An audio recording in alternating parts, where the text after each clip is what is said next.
India, but it is disproportionate increase in North Indian seats, which again will mean that essentially 4 or 5 states will determine the future of this country, future politics, future policies, future fiscal devolutions, everything. Future life of a citizen of India will be determined by 4 or 5 states, and that is certainly not acceptable.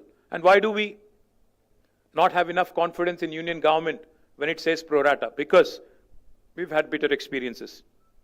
11 years ago, when Telangana was formed as a state, we were promised by Indian Parliament that delimitation will happen within the state of Telangana.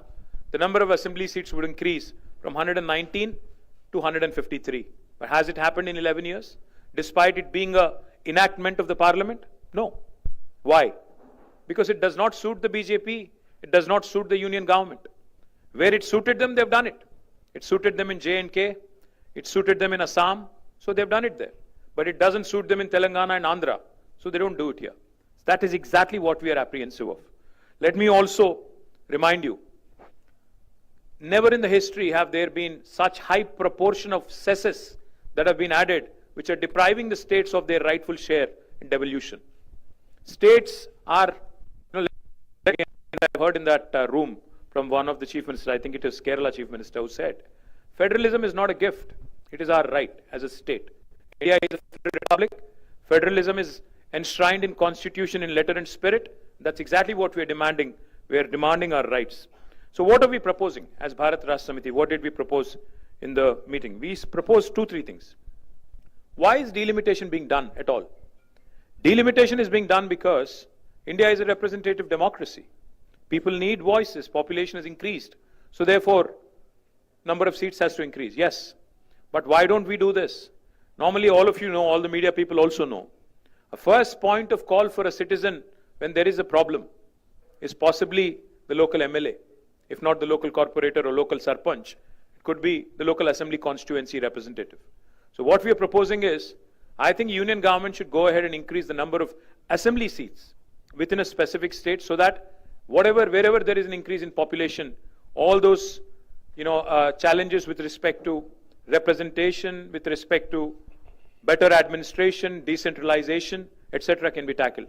You know why? Because number of MLAs being altered within a state does not tip the federal balance. But if you start tinkering with the number of MPs who are representing in parliament, that will certainly disturb the federal balance. MLAs regularly take care of policies at the state level.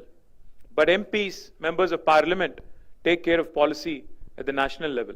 So therefore, maybe either keeping the number of MPs the same and increasing the number of MLAs so that decentralization can be a via media kind of a solution to delimitation. That's one approach we are proposing. Or secondly, if you're increasing the number, if you are determined to increase the number of seats, then what we are proposing is maybe take the national average growth rate or maintain the same proportion for every state.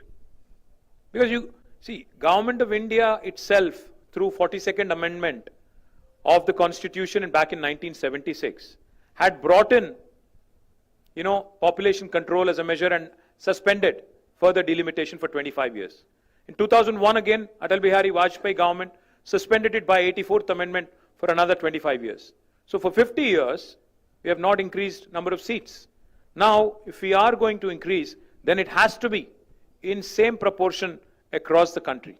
It cannot be impacting those states that have done economically, educationally, progressively, adversely.